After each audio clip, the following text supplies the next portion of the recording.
Shalom semuanya, apa kabarnya? Makasih Pak Nando. Mari sebelum kita masuk dalam firman, mari kita berdoa. Tuhan terima kasih ya Bapak buat pagi ini Tuhan, pagi yang luar biasa, pagi yang begitu kami bersuka cita ya Bapak. Terima kasih Tuhan pagi ini kami dan penuh kerinduan Tuhan untuk datang kepadamu. Terima kasih Tuhan biar penyembahan kami Tuhan merupakan dupa yang harum di hadapan-Mu ya Bapak. Dan saat ini kami mau teduhkan setiap hati kami mau mendengarkan setiap firman-Mu, nasihat-Mu, bimbingan-Mu. Apa harus kami kerjakan dan lakukan. Kami percaya Engkau sudah mengurapi setiap kami supaya sungguh hikmat-Mu, pengertian ada atas kami. Dan juga Tuhan, Kau urapi hamba-Mu Tuhan, yang akan membawa share, urapi setiap mulut lidah bibir hamba-Mu Tuhan. Apapun yang keluar daripada mulut lidah bibir hamba-Mu semua berasal daripada Engkau Roh Kudus. Terima kasih Bapak, kami sambut firman-Mu di dalam nama Tuhan Yesus. Kami berdoa dan mengucap syukur, haleluya, amin. Ya. Shalom semuanya, terima kasih buat Bu Hesti yang sudah memberi kesempatan buat saya untuk membawa share. Makasih Pak Nando. Ya, saat ini mari kita sama-sama belajar akan kebenaran firman Tuhan. Saya kasih tema tentang kesetiaan. Mari kita buka ya ayat firman Tuhan di 2 Raja-Raja 2 ayat 1 sampai 12. 2 Raja-Raja 2 ayat 1 sampai 12. Saya bacakan ya. Elia naik ke surga. Menjelang saatnya Tuhan hendak menaikkan Elia ke surga dalam angin badai. Elia dan Elisa sedang berjalan dari Gilgal. Ayat 2, berkatalah Elia kepada Elisa, baiklah tinggal di sini, sebab Tuhan menyuruh aku ke Betel. Tetapi Elisa menjawab, demi Tuhan yang hidup dan demi hidupmu sendiri, sesungguhnya aku tidak akan meninggalkan engkau. Lalu pergilah mereka ke Betel. Ayat 3, pada waktu itu keluarlah rombongan nabi yang ada di Betel mendapatkan Elisa. Lalu berkatalah mereka kepadanya, sudahkah engkau tahu bahwa pada hari ini tuanmu akan diambil daripadamu oleh Tuhan terangkat ke surga? Jawabnya, aku juga tahu. Diamlah. Berkatalah Elia kepadanya, hai Elisa, baiklah tinggal di sini, sebab Tuhan menyuruh aku ke Yeriko. Tetapi jawabnya, demi Tuhan yang hidup dan demi hidupmu sendiri, sesungguhnya aku tidak akan meninggalkan engkau. Lalu sampailah mereka ke Yeriko. Pada waktu itu mendekatlah rombongan nabi yang ada di Yeriko kepada Elisa serta berkata kepadanya, sudahkah engkau tahu bahwa pada hari ini tuanmu akan diambil daripadamu oleh Tuhan terangkat ke surga? Jawabnya, aku juga tahu. Diamlah. Berkatalah Elia kepadanya, baiklah tinggal di sini sebab Tuhan menyuruh aku ke sungai Yordan. Jawabnya, demi Tuhan yang hidup dan demi hidupmu sendiri, sesungguhnya aku tidak akan meninggalkan kau. Lalu berjalanlah keduanya. 50 orang dari rombongan nabi itu ikut berjalan, tetapi mereka berdiri memandang dari jauh. Ketika keduanya berdiri di tepi sungai Yordan, lalu Elia mengambil jubahnya, digulungnya, dipukulkannya ke atas air itu. Maka terbagilah air itu ke sebelah sini dan ke sebelah sana, sehingga menyeberanglah keduanya dengan berjalan di tanah yang kering. Dan sesudah mereka sampai di seberang, berkatalah Elia kepada Elisa, mintalah apa yang hendak kulakukan kepadamu sebelum aku terangkat daripadamu. Jawab Elisa, biarlah kiranya aku mendapat 2 bagian dari rohmu. Berkatalah Elia, yang kau minta itu adalah sukar. Tetapi jika engkau dapat melihat aku terangkat daripadamu, akan terjadilah kepadamu seperti yang demikian. Dan jika tidak, tidak akan terjadi. Ayat 11, sedang mereka berjalan terus sambil berkata-kata, tiba-tiba datanglah kereta berapi dengan kuda berapi, memisahkan keduanya. Lalu naiklah Elia ke surga dalam angin badai. Nah, dikatakan di sini ya,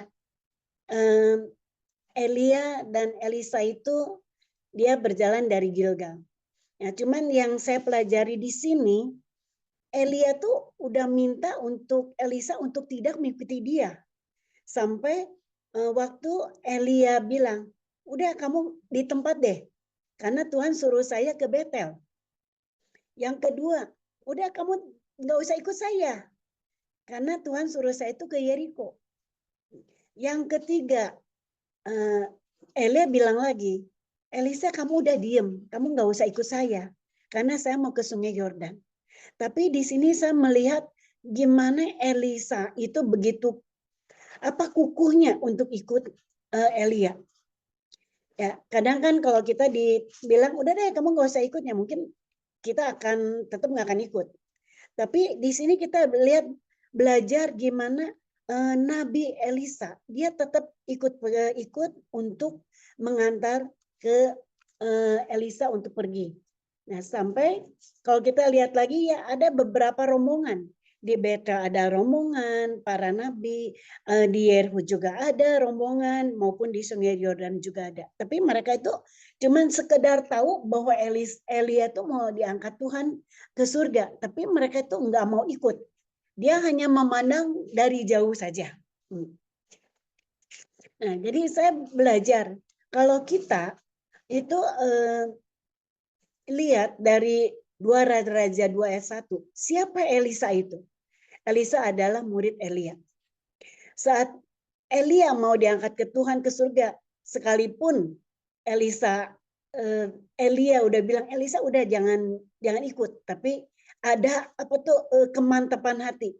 Elisa pokoknya tetap saya harus ikut, saya harus mengantar, saya harus ya kalau saya lihat lagi ya mungkin kenapa Elisa tetap mau mengikuti Elia. Perasaan saya ini mungkin satu, Elisa ada rasa hormat pada tuannya, pada gurunya. Dua, mungkin Elisa merasa nggak tega, masa sih gurunya dia jalan sendirian, nggak ditemenin. Dan ketiga, mungkin Elisa menaruh pengharapan supaya dia juga mendapatkan sesuatu dari Elia. Karena selama perjalanan Elisa itu udah melihat gimana Elisa itu banyak melakukan mujizat.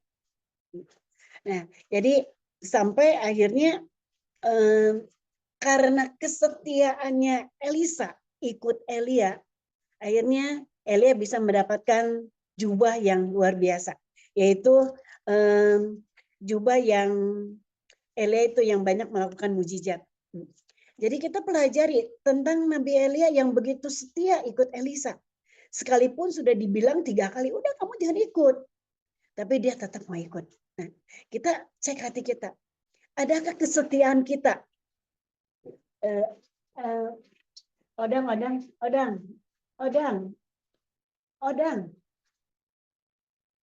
stop dulu deh. Ada karyawan saya lagi kerja. Kita pelajari ya, begitu setianya Elisa pada Elia. Dia begitu setia dalam mengiring, dalam mengantar gurunya. Ya, jadi dari sini kita belajar ya, sampai sejauh mana kita punya kesetiaan.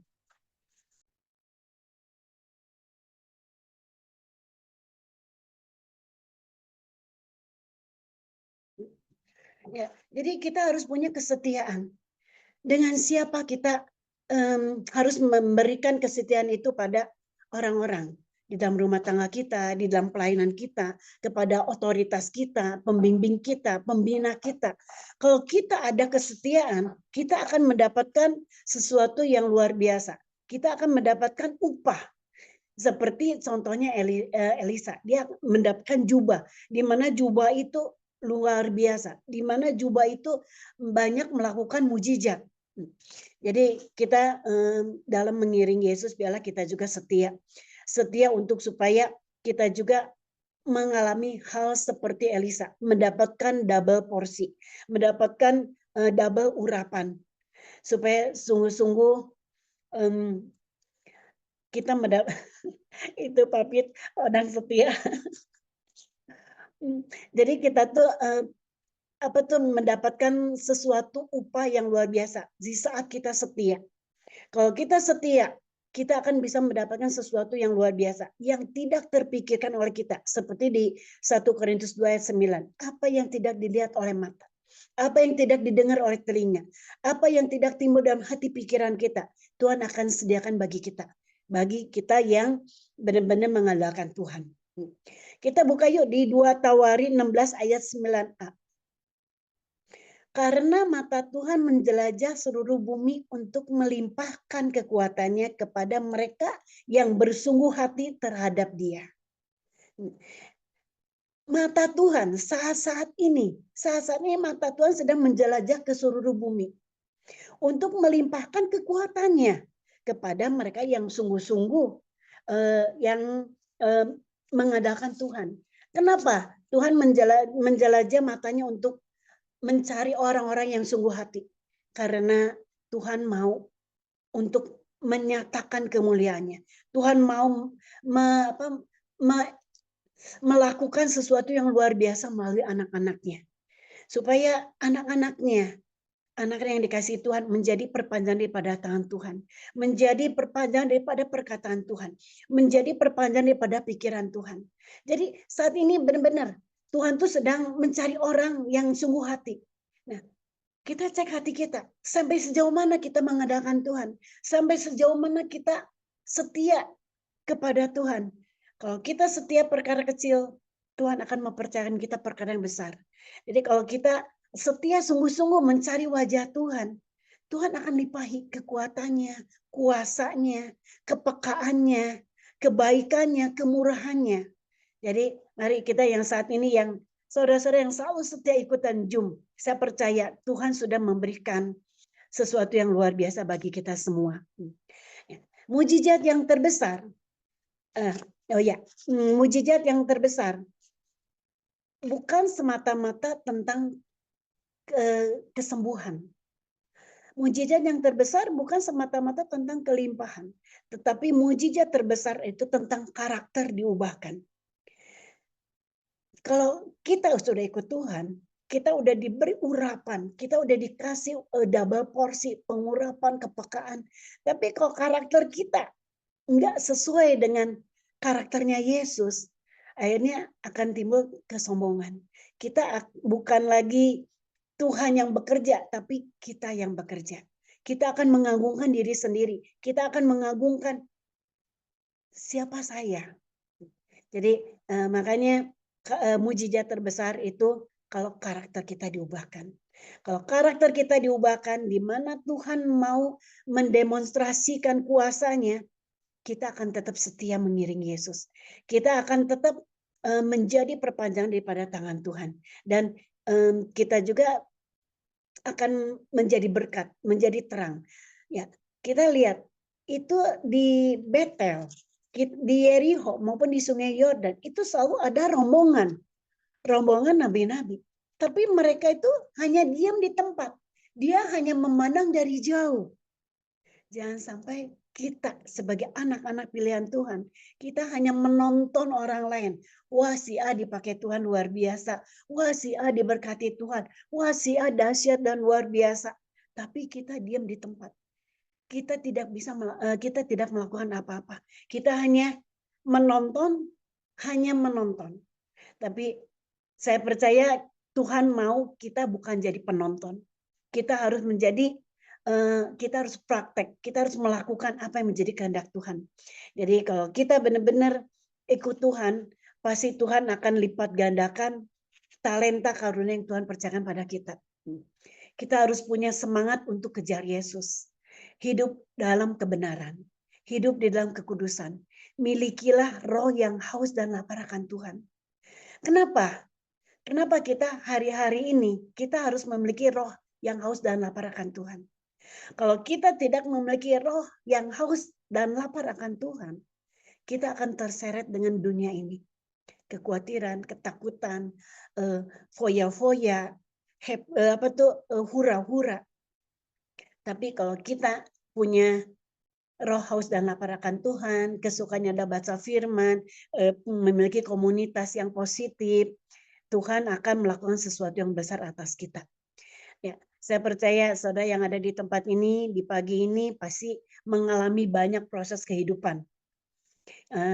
Dan kita menyadari saat ini kita ada, itu karena anugerah Tuhan. Saat ini kita ada karena kebaikan Tuhan. Kita ada semuanya itu karena kasih setianya Tuhan pada kita. Jadi hari-hari ini ada hari waktu percepatan. Kita jangan sia-siakan waktu yang ada. Saudara bisa kerasa ya, sekarang aja udah Oktober, bentar lagi November, Desember, langsung ganti lagi bulan yang baru. Nah, kita cek hati kita, sampai sejauh mana sikap kita pada Tuhan, sampai sejauh mana sikap kita pada sesama kita, siapa komunitas kita, siapa teman kita, apakah komunitas kita, teman-teman kita membawa kita naik lebih mendekat pada Tuhan atau lebih menjauh? Karena pergaulan itu yang menentukan siapa kita. Kalau pergaulan komunitas kita yang membuat kita menjadi jauh dari Tuhan, lebih baik kita mundur. Tapi kalau komunitas ini yang membuat kita tetap semangat, lebih bisa yang ada dalam diri kita, karunia, talenta, kita bisa kembangkan, berarti itu tempat kita untuk kita melayani Tuhan. Yang namanya pelayanan, yang namanya komunitas, itu nggak akan berjalan dengan mulus. Pasti ada aja orang yang mengecewakan, ada aja orang yang membuat kita tuh kesel, tapi kita harus punya prinsip. Apapun yang kita lakukan, semua buat Tuhan. Apapun yang kita kerjakan buat Tuhan, bukan buat manusia. Karena kalau kita melakukan segala sesuatu hanya ingin dipandang manusia buat Tuhan, akhirnya kita akan terhamirkan hati kita. Jangan sampai gini, Tuhan udah berikan kita karunia talenta, Tuhan udah berikan kita urapan double porsi. Tapi kalau kita tidak menjaga hati, akhirnya kita akan menjadi sombong. Jangan sampai seperti saya ayatnya tadi belum menemukan ya, yang Tuhan, saya sudah melakukan menyembuhkan orang sakit, saya sudah mengusir setan, saya sudah melakukan A dan B, C. Gitu. Tapi kata Tuhan, nyala engkau, saya tidak mengenal engkau. Ya, jangan sampai selama ini kita melayani, jangan sampai kita sebagai anak Tuhan, jangan sampai Tuhan melihat nyala engkau, hamba yang jahat. Kenapa Tuhan bilang hamba yang jahat? Karena apa yang mereka lakukan semua itu kemuliaan diri sendiri. Mereka itu bukan, padahal yang kita bisa itu karena Tuhan. Kita mampu karena Tuhan. Kita kuat karena Tuhan. Jadi segala sesuatu apa yang kita lakukan juga semua buat Tuhan. Bukan buat diri sendiri. Bukan buat pamer. Bukan buat ini loh. Gitu. Jadi jangan. Karena hari-hari ini ada hari-hari yang jahat. Hari waktu yang begitu singkat pendek, waktu yang penyingkapan, waktu yang di Matius 7 ayat 23 ya. Oke, Bu Esi, thank you. Ya itu. Jadi berseru-seru, Tuhan, Tuhan, saya sudah melakukan ini itu, tapi kata Tuhan, saya tidak mengenal Engkau. Ya, jadi mari kita masih ada waktu kesempatan yang Tuhan beri buat kita semua. Mari pergunakan waktu sebaik-baiknya. Kita merenung ke belakang. Begitu setianya Tuhan, sekalipun kita dalam kondisi pergumulan, sekalipun kita dalam kondisi penuh dengan tantangan, sekalipun kita di dalam penderitaan, tapi Tuhan tetap setia. Tuhan tetap tidak pernah meninggalkan kita. Sekali-kali Tuhan tidak pernah meninggalkan kita. Tuhan tetap setia pada kita semua. Jadi saya percaya mari kita semua semangat lebih lagi mengiring Yesus. Semangat lebih lagi setia. Semangat lebih lagi untuk menjadi terang dan menjadi berkat. Karena kita yang sudah dikasih oleh Tuhan. Sekali-kali Tuhan tidak pernah meninggalkan kita. Sampai ada ayatnya, sampai rambut putih Tuhan tetap akan menggendong kita. Makanya Tuhan begitu setia pada kita, biarlah kita juga tetap setia. Setiap perkara kecil, apapun yang Tuhan percayakan pada kita untuk melakukan segala sesuatu, biarlah kita tetap setia. Ya, temanya Dorea Ministry kan never give up. Ya, jadi kita tetap kuat di dalam mengiring Yesus.